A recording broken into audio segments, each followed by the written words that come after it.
Hey everybody, it's Mike Johnson from PWInsider.com. I want to thank you very much for listening to this very special audio. As you know, earlier this week, Hurricane Harvey hit the Gulf Coast, specifically Houston, Texas, very hard.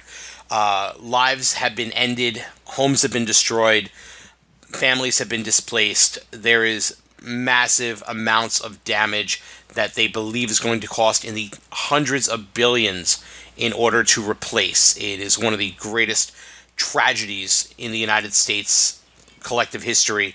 And one thing that we've talked about here on PW Insider on our different forums is how you can help and what you can do to donate. And today we're sitting here with Mark Chervinsky, who was the director of a film that came out a couple of years ago, At What Cost, which looks at the toll personally, professionally, emotionally, and spiritually professional wrestling takes on its performers, why performers get into the business, why they continue to ply their trade when it does not go their way, the toll that it has taken on them towards the latter end of their career. And it's an excellent documentary. Mark made the announcement yesterday that anyone who goes to the website for the film and purchases a download for the film or rents a download of the film for a couple of days over the next week, he will donate 100% of the proceeds to Hurricane Harvey relief. So I want to talk to Mark about that. We're going to talk about the film. We're going to talk a little bit about why Mark decided to do this, and we're going to talk some Hulk Hogan Celebrity Championship Wrestling too, because Mark edited that series, which I have been on record in saying I'm very disappointed it never got a second season, and I'm very disappointed Todd Bridges got ripped off. But we'll talk about all that in a minute. First of all, sir, hi, how are you today?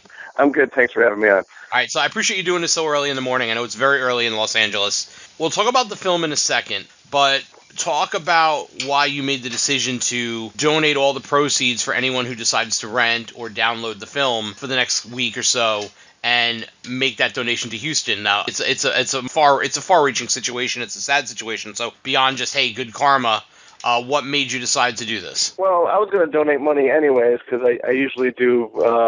I just feel anybody with any sort of means, even the littlest bit helps.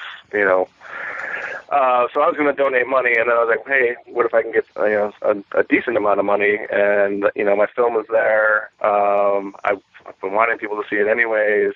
I thought it was a good way to reach out to the wrestling community again and say, hey, you might not come out with a movie the first time. Here's a way to do something good and, watch wrestling in the process. And you can say, hey, I donated to the cause and I got to watch a really good wrestling movie. So I thought it was a win-win for everybody. Now, for those of you who haven't seen At What Cost, basically over the course of, I think it was 4 years, right? 4 years you Yeah. did this? Yeah. Over the course Yeah. of 4 years, Mark chronicled why professional wrestlers do what they do, and the toll that it takes on them personally, financially, spiritually, emotionally.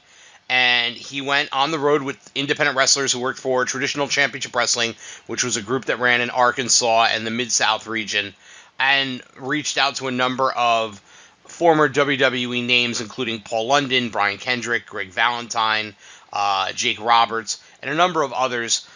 So why don't we talk a little bit about the film now? You were Sure. working as an editor in Hollywood. Yeah. That's your full-time gig. You edit TV and film. And Yes. if I remember right, you were working on the aforementioned Celebrity Championship Wrestling. And out of that came the film, right? Yeah, that's what I was sitting in the bay with Jason Hervey, and Jason Hervey was going on passionately about wrestling, and he's a guy my age, and my first exposure to wrestling was WrestleMania 1, and I was hooked for a number of years, but then I eventually grew out of it. I was reintroduced during the Attitude Era. My friend or my roommate in college was a big Goldberg fan, and I got to see where the business was then. Then I ended up editing WSX for MTV with for Kevin Kleinrock, and got to see where the moves were these days, with Teddy Hart high flying and stuff, and I was just blown away from the progression. And when I was back to Jason Hervey's program, Jason talked about it with such passion. I was like, oh my God, there's a crazy documentary here. And I got back in, got to see, growing up, I never got to see live wrestling before because my father would never take me. So it wasn't until I started doing the movie that I actually saw my first live match, which was just a whole other level of coolness, as you well know. But no, it was a great experience making the movie. Got to call a lot of these guys my friends now. I see the passion in their eyes. I see the what it obviously the dedication it takes to be to get to a top level. Some guys have it, some guys don't. That's probably one of the problems with the business. But yeah, it was a journey for sure. And I think the product is pretty good at the end. I think anybody who loves wrestling will find out something new in the documentary that they didn't know. I think a lot of people won't admit to that, but the casual fan will definitely love it. And even if you're not a wrestling, the ones that are really blown away by the business. But that was kind of what I was trying to do. I was trying to toe the line of a super fan would still love it, and someone who knew nothing about it would also find it entertaining. So I think I accomplished that. So you embedded yourself for a couple of years, and Yeah. obviously I write about professional wrestling full time, so I kind of understand that mindset of what these guys go through and why they do it. But in your own words, why do you think guys fall in love with the business to the point they give so much of themselves physically and emotionally, and their entire lives wrestling comes before everything, including their children at times? Talk about why you think guys and women do make that decision, and even when the money is not there, or the fame isn't there, and the success isn't there, or the time has passed them by, because everything has a finite life. Sure. Why do they still place the business above everything else? Like I know people have made the comparison of it being an addiction at times, but like from someone who's come from the outside who was a fan diving into it from that perspective, why do you think so many guys place such a huge importance on pro wrestling even when it's not giving back to them? Well, obviously, I think that the adrenaline rush is there, in the live performance and the, playing for the crowd, just like an actor, even if you're a big screen movie actor, they always like to go back to, if you're a true actor, you like to go back to the small stage and, have that intimacy with the fans. And I think that's, what they get addicted to. I think they get addicted to, being able to, pull on people's heartstrings, and control the crowd, the good ones, obviously, and it's just that need to be, the focal point, of attention, and and there's the physicalness of it as well, and the choreography. I mean, there's obviously there's many facets to it, but I think the good ones that can really control the crowd and make them do whatever they want. I think Rock Riddle was talking about throw a name from the past. Was just talking about how he could just manipulate the crowd and just do whatever he wanted with them, and he had them by the palm of their hands. I think that's the draw that really makes it. The interaction with the fan. I think is really what they're addicted to. So if there's no fans, it's just practice. So I think that's what I drew on. As someone who never got between the ropes, I had difficult time identifying with some of these independent guys that didn't. In my mind, they're probably just too small to ever make it in the WWE, which is the real meal ticket for any of these guys. But they're still really good at their craft, and they travel the world, and I think that's another thing. The good ones get to travel. Obviously, some people's definition of making it is just getting to Japan. So I guess to each their own and what their goals are. But I interviewed so many people. It's hard to pinpoint exactly what one specific person why they're addicted to the sport that they love. So there's a scene in the film where you're on the road with Sigmund and someone else. I forget the other wrestler's name from King Shane TCW. Williams. Yeah, yes, Shane Yep. Williams. I'm sorry. And you're on the road with them, and you go to this indie show. There's not even an apron on the mat. It's literally like the worst conditions possible. They've spent their money to get there. They've spent their money to be there, and the payoff is like I think like $10 or $15. Like Yeah. coming from a world where you work in film and television, and there's good and bad to everything, but Sure. certainly the performers especially are a little more catered to, and then seeing that world of independent wrestling, was that a huge culture shock for you, or did you kind of know based on what your knowledge of indie wrestling was, like what these guys were getting into and what you had to expect with that? There was a level of expectation, and then there was that. We drove down from Knoxville to Morristown, about an hour drive. We ate lunch. We worked out. I filmed a movie back in 2005 called Morristown. It was a ballet love story. So I actually took those guys to the ballet studio and put them through some ballet classes. But so we did that during the day, and then we went over to the I guess it was I'm trying to think, some sort of war memorial, small one, but just maybe 60 people showed up. Yeah, like you said, it wasn't deluxe in the what's the word I'm looking for? It wasn't the best setup, let's say. And yeah, I was shocked because they put on 15 to 20 minutes, worked hard, and it gets paid $10. I had no idea what the payouts were. You don't usually ask the wrestlers what they're getting paid, but the gas, the lunch, the dinner. They were lucky I picked up the dinner tab that day, but I just couldn't believe that they do that. And that's But on the flip side, I went broke out here in Hollywood for about 2 years, begging to work on films for free.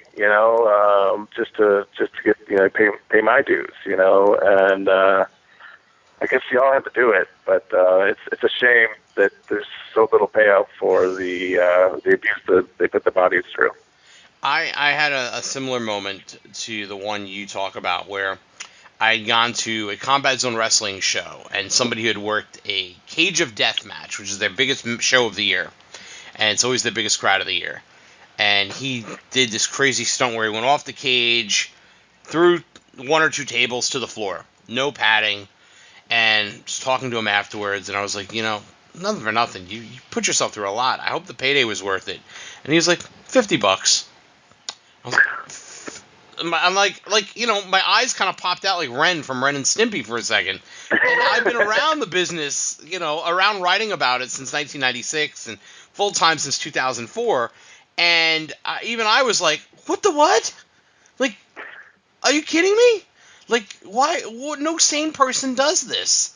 But and I admire the passion. It sounds weird to use this term.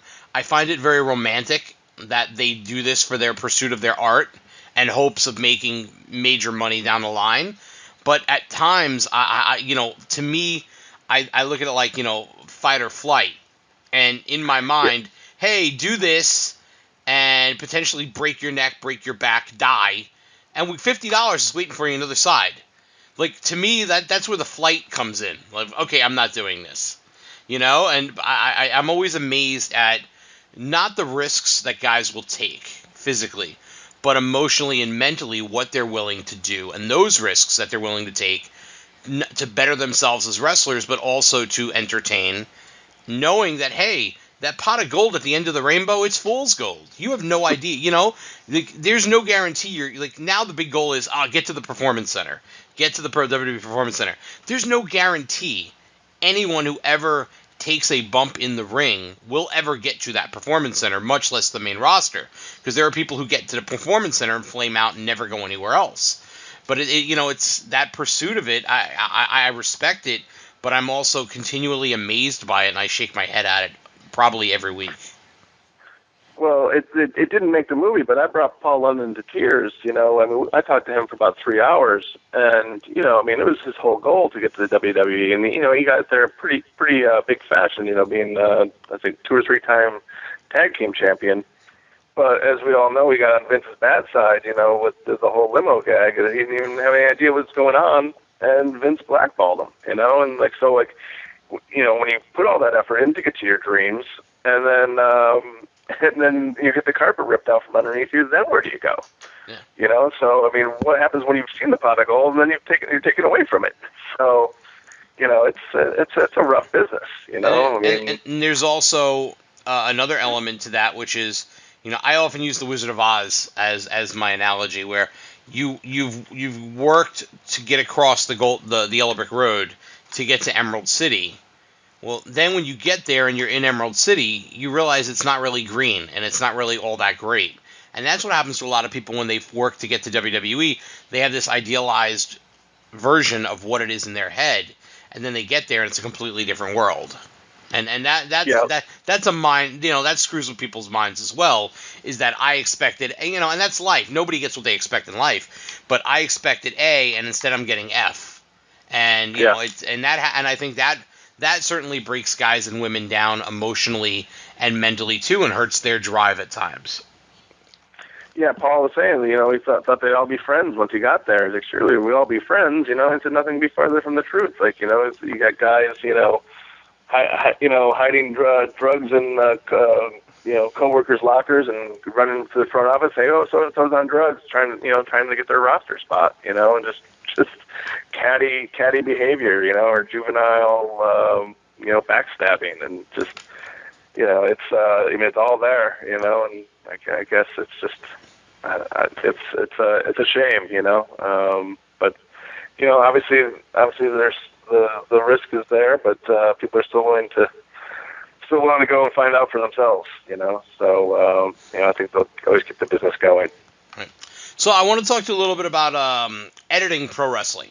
You mentioned you edited Wrestling Society X, which certainly had its own little bells and whistles and some CGI thrown into it for different things, and like the bling on the ladders and lightning bolts coming out of fingertips like the Emperor and the Return of the Jedi. And you worked on Celebrity Championship Wrestling, which was I actually sincerely loved Celebrity Championship Wrestling. I thought it was a fun reality show, and I think it should have been a bigger hit than it was. Talk a little bit about editing wrestling, and is there a different eye for editing it versus editing a reality show? And now, obviously, with Celebrity Championship Wrestling, you know, that kind of fits into the reality genre as well. But, like, you know, when you're working on Wrestling Society X or any wrestling project, how different is that from going in and editing a Rock of Love or a feature film? Well, you know, the straight up wrestling, I mean, besides the you know, the little skits backstage or whatever, or the promos, you know, it's just straight up, you know, just looking for the best shot and, you know, trying to make, you know, the bumps seem, you know, bigger than they are. But you know, but Hulk Hogan's Celebrity Champion, you get Todd Bridges, man. I grew up on, you know, different strokes, and you know, you get Danny Bonaducci and you got Rodman. So that was very more like a traditional reality show like Rock of Love, except for, you know, they're not trying to get time with Brett. But no, I mean, honestly, every TV show I've done 50 TV shows to date, I think. Right now I'm cutting something for Snapchat. Like everything's different but the same. You know, you're all just trying to tell the best story. You know, story arcs and such like that. You know, if it's just wrestling, obviously, you know, you start slow, you build up to something, you throw a few false flags in there, and then, you know, get the pin. But you know, you just want to tell a compelling story no matter what you're cutting. And you know, I did that with both those wrestling shows. I think I did it as my documentary, and I think I'm doing these little 4-minute Snapchat videos I'm editing right now. But yeah, I like wrestling or Hogan's Celebrity Championship Wrestling because they taught the difference of the business, and I think the art of the promo is one of the better was one of the better episodes in that. And also I remember this what was it showed up. RVD showed up and showed him how to do this frog off the top rope, and Danny Bonaducci almost lost his mind. Yeah. But The you know, the funny thing about that show is going in as you watch it, the best wrestler in it is undoubtedly Todd Bridges. Like he got the physicality of it. You can see he had a mindset for it, and obviously he had grown up being a wrestling fan. He mentioned that. I think he like name checked the Great Mephisto or something over the course of the show. yeah. And in the end, it ends up being Rodman. And I remember like the episode aired, and I had like 8 people who complained like, "Oh, the fix is in," and I'm like, "It's a reality show about pro wrestling. What did you expect?" But I really feel like that was like one of these shows that should have been more successful than it was. Maybe the wrong network picked it up. I think it was on CMT. I don't know. Yeah, on CMT, yes. Yeah. So here's my question for you. When you start to edit this, because you've got 47 minutes of footage that you've got to have as your final product so that they can drop commercials in. Sure. For one episode, how much time goes into curating, this is what we want to do, this is our story, and then culling down from the original content? Like, how long does the process usually take? And I know that's not an exact science. No, it's not exact time. A 1-hour episode for one editor will take us probably about 6 weeks. So, wow. So, and that's, you usually get a rough cut out. I think that process probably went a little faster because there's actually wrestling, and that doesn't take as much time as, having dialogue and such, and there's no music, so that helps. So maybe that was a little faster, but generally the rule of thumb is, 6 weeks for an hour. And it depends on how much you shoot. And then if you shoot a lot of stuff, then you have to have producers that go through all that footage, and they pare it down for us, and then we take what they pared down, as far as the story beats, and then put music to add emotion and, hit the points, and then, hard decisions have to get made to what makes that 47 minutes or 48 minutes or 42 minutes, whatever the network deems how many commercials they want. So but now, it's a fun process. It's a frustrating process. We'll get a rough cut out about 3 weeks, and then you have to deal with the networks and the higher ups, and they decide what is good and or what's going to make the TV. I guess they don't decide what's good, but they decide what's going to make TV. So now when you're editing this, like let's say for the Hogan series, is Mhm. Bischoff in the room, or is the dailies go to, like in the film industry, the director will look at the dailies and say yay, nay, Yeah. and kind of guide the editor, and then once the first cut is done, the director will go and continuously shape the film until he gets whatever he and the studio are happy with releasing. Would a process like a reality show like that, are the producers in your ear? Do you have set instructions? Like, I don't imagine Eric Bischoff sat in the editing bay for hours on end as you were trying to. No, he wasn't there for hours. We would take he would show up. Jason was in a little bit more than Eric was. Actually, I think the last time I saw Eric, we were in an earthquake together. We were watching my episode, and the whole building started to shake. And we're like, was that an earthquake? And like, yeah, pretty much was. And yeah, he would show up when you had a pretty good rough cut, and then he would give his 2 cents, and then you'd try and adjust it to those notes, or what worked, what didn't, can we make that better? Basically what an executive producer does. They don't sit around and do all the heavy lifting. They wait until it's almost done, and then they start giving their fine-tuned notes or what's working, what's not, kind of thing. So, but yeah, he was around. I saw him quite a bit. So, usually always at the tail end, never at the beginning. Let's talk a little bit of Wrestling Society X too while I got you here, because Sure. That series was so much better than it ever had a chance to show itself to be, because the ratings were not strong right off the bat, and there was a changeover in management in MTV. And that kind of killed it almost really before it started. It was a lame duck show even before the first episode debuted. Talk about putting that together. One of the stories of that show that we always hear the narrative is what the network wanted it to be versus what traditional wrestling is presented as, in terms of how the matches were cut, in terms of how the stories were shown. Talk a little bit about being the guy in the middle of that, in the middle of the volley back and forth between the wrestling mindset and the network mindset, and how you kind of balance that in editing and cutting the show. Well, the first episode I cut was Teddy Hart and M Dog 20 against God, I can't think of their name.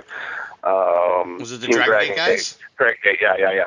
But that was easy to cut. MTV wanted fast matches and high flying. That fitting in exactly what they wanted. But like my friend Lou, who goes back to cutting sound for Miami Vice, he got the finale episode between Vampiro and Ben. Was it Sean Waltman? Banderas or Ricky Banderas with the Ricky exploding Banderas. coffin? Banderas, yeah. So it was Vampiro against Ricky Banderas, and they go out and they just start slapping each other across the face for the first 5 minutes, and really doing the dance. And Lou's like, how the heck am I supposed to cut this to time?